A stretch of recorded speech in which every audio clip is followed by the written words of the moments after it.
नमस्कार मित्रमैत्रिणींनो, आज आपण पाहणार आहोत अगदी मोजक्याच आणि बेसिक साहित्यापासून बनणाऱ्या गार्लिक पराठ्याची रेसिपी। अत्यंत सोपी आणि झटपट अशी होणारी ही रेसिपी आहे। त्यासाठी आपल्याला लागणार आहे 1.5 कप गव्हाचं पीठ,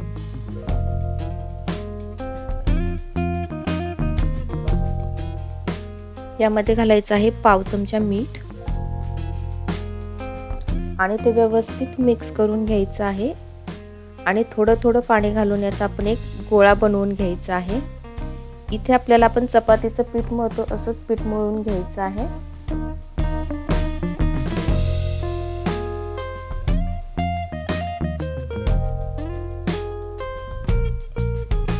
घरामध्ये जर भाज्या अवेलेबल नसतील किंवा भाजी बनवायचा जर कंटाळा आला असेल तर अशा वेळेस ही रेसिपी तुम्ही नक्की ट्राय करून बघा। इथे हे पीठ आपल्याला व्यवस्थित मळून घ्यायचं आहे।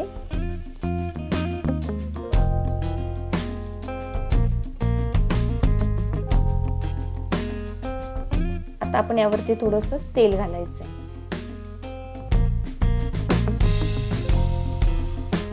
तेल लावून झाल्यानंतर आपण हा गोळा 15 ते 20 मिनिटे झाकून ठेवायचा आहे।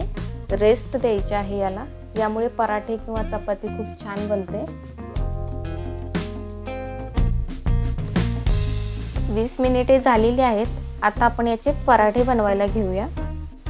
इथे अगोदर आपण हे मिनिटभर थोडंसं मळून घ्यायचं आहे पीठ आणि नंतर याचे सेम साइजचे गोळे बनवून घ्यायचे आहेत। इथे आपल्याला चपातीपेक्षा थोडासा मोठा गोळा घ्यायचा आहे।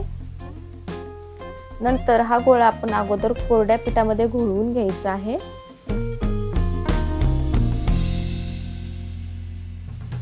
आणि पोळी लाटतो अशी याची मोठी पोळी लाटून घ्यायची आहे।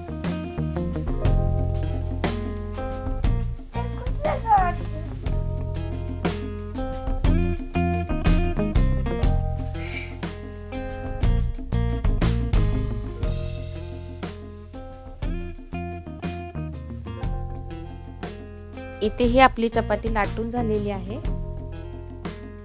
आता आपण यावरती घालायचं आहे 2 चमचे तेल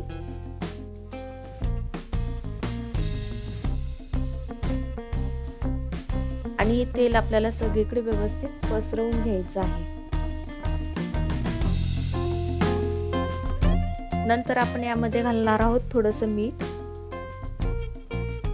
आपण यामध्ये मसाले ऍड करणार आहोत, त्याचा बॅलन्स साधण्यासाठी आपल्याला थोडंसं मीठ घालायचं आहे। नंतर घालायचं आहे लाल तिखट। इथे मी हे डेली वापरातलं तिखट घेतलेलं आहे। इथे तुम्ही तुमच्या आवडीप्रमाणे कमी किंवा जास्त तिखट घालू शकता। नंतर यामध्ये घालायचे थोडीशी आमचूर पावडर, यामुळे छान फ्लेवर येतो आणि हे मसाले आपण छान व्यवस्थित मिक्स करून घ्यायचे आहे। हा मसाला सगळीकडे लागला पाहिजे, त्यासाठी आपण व्यवस्थित पसरवून घ्यायचा आहे। इथे पाहिजे तर तुम्ही कसुरी मेथीही ऍड करू शकता। आता याला आपण फोल्ड करायचं आहे। यासाठी आपण लहानपणी पेपर फॅन बनवताना जसं फोल्ड करायचो तसा फोल्ड करायचा आहे। मागे पुढे करत आपण व्यवस्थित पराठा फोल्ड करून घ्यायचा आहे। यामुळे पराठ्याला खूप छान लेयर सुटतात। अशा प्रकारे आपण व्यवस्थित फोल्ड करून घ्यायचा आहे।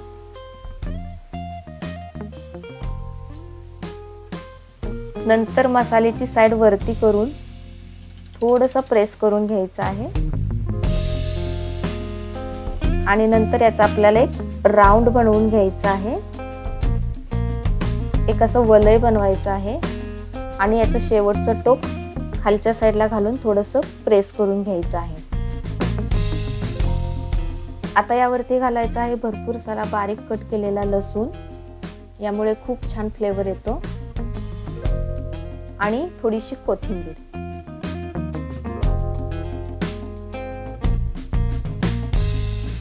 याला थोडंसं हाताने प्रेस करून घ्यायचं आहे।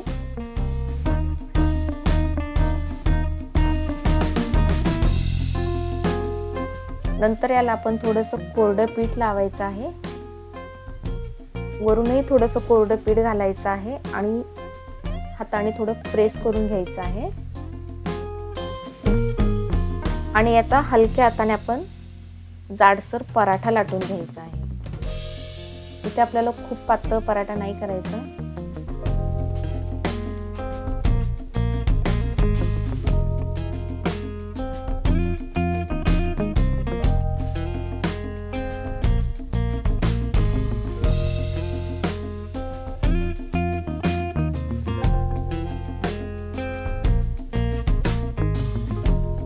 इथे हा पराठा लाटून झालेला आहे।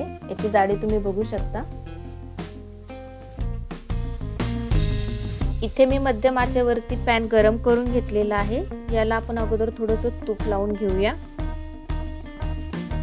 नंतर यामध्ये आपण पराठा घालणार आहोत। पराठा घालत असताना आपल्याला अगोदर मसाल्याची साईड वरच्या साईडला करून घ्यायची आहे आणि याला आपण खालच्या साईडून 1 ते 2 मिनिटे छान शेकून घ्यायचं आहे।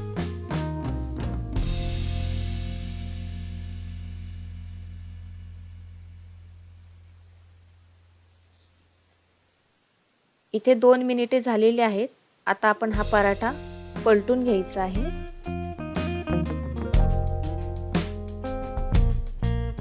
आणि या साइडून व्यवस्थित तूप लावून घ्यायचं आहे। तुपाच्या ऐवजी तेल लावलं तरीही चालेल।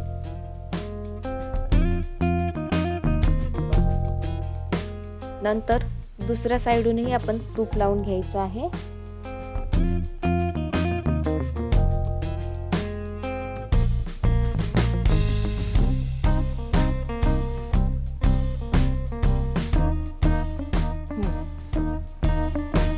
आता हा पराठा आपण छान खरपूस असा भाजून घ्यायचा आहे दोन्ही साइडून।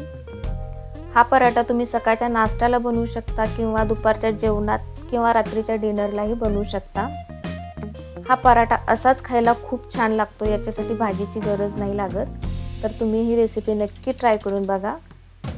मस्त अशा लेयर सुटलेले आहेत या पराठ्याला, तुम्ही बघू शकता।